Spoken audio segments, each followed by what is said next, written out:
जालन्याच्या नूतन विद्यालय येथील मतदान केंद्रावर काही लोक मतदारांवर दबाव आणत आहेत।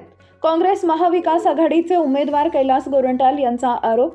मतदान प्रतिनिधी मतदान केंद्रावर नसताना काही लोक मतदान केंद्रात जाऊन मतदारांवर दबाव टाकतायत। गोरंट्याल यांचा आरोप। गोरंट्याल यांची उपविभागीय अधिकारी आणि पोलिसांकडे तक्रार।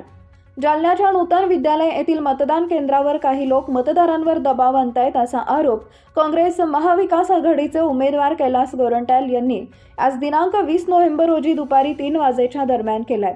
मतदान प्रतिनिधी मतदान केंद्रावर नसताना काही लोक मतदान केंद्रात जाऊन मतदारांवर दबाव टाकतायत असं गोरंट्याल म्हणाले। या प्रकरणी गोरंट्याल यांनी नूतन विद्यालयातील मतदान केंद्रात जाऊन पाहणी केली आहे। या प्रकरणी गोरंट्याल यांनी उपविभागीय अधिकारी आणि पोलिसांकडे तक्रार केली असून या प्रकरणी काय कारवाई होते हे पाहणं आता महत्त्वाचं असणार आहे।